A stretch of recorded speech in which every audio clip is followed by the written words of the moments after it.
একদম দোকানের মতো করে স্যান্ডউইচ তৈরি করব। এখানে নিয়ে নিয়েছি পাউরুটি কেটে 4 পিস পাউরুটি নিয়েছি আমি। আমার ঘরে বানানো মায়োনেজ এখানে দিয়ে দিচ্ছি। আর এই চিকেনগুলি আমি আগেই বাচ্চাদের জন্য সিদ্ধ করে রেখেছিলাম, সব রকমের মশলা, রসুন, আদা, তারপর হচ্ছে গোলমরিচ দিয়ে। এখন আমি মায়োনেজ দিয়ে দিচ্ছি। 4টা স্যান্ডউইচের জন্য আমার এতটুকুতেই হবে। আর এখানে আছে গাজর একটু আর শসা অল্প, খুব বেশি না। এগুলিকে আমি ভালো করে মিক্সড করে নিচ্ছি।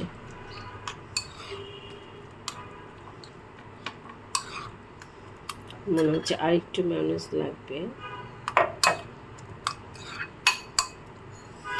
এটা খেতে কিন্তু একদমই দোকানের মতো লাগবে এই স্যান্ডউইচটা খেতে।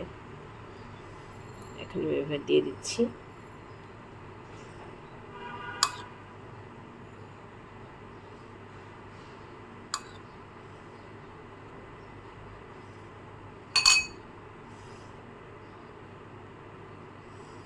এভাবে করে একে একে আমি সবগুলি স্যান্ডউইচ বানিয়ে নিচ্ছি।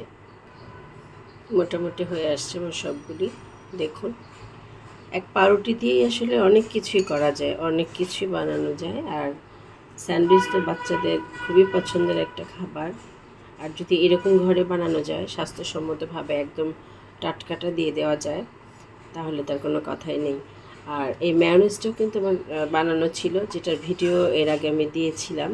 একদম মানে মাত্র 5 মিনিটে একটা ডিম, 1 কাপ তেল দিয়ে আর ঘরে থাকা সামান্য রকম কিছু জিনিস, যেমন একটু ভিনেগার, একটু গোলমরিচের গুঁড়ো, একটু চিনি, ব্যাস এটা দিয়ে কিন্তু মায়োনেজটা আমার তৈরি করেছি আমি। আর খেতে কিন্তু একদম কেনা মায়োনেজের চেয়েও বেশি মজা লাগবে। হয়ে গেল আমার বাচ্চার আজকের টিফিন। আমি এগুলিকে এখন বক্সে করে দিয়ে দিচ্ছি।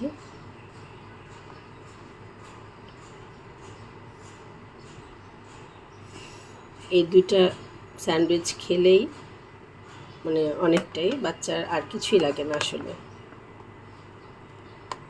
সবাই ভালো থাকবেন, সুস্থ থাকবেন। আল্লাহ হাফেজ।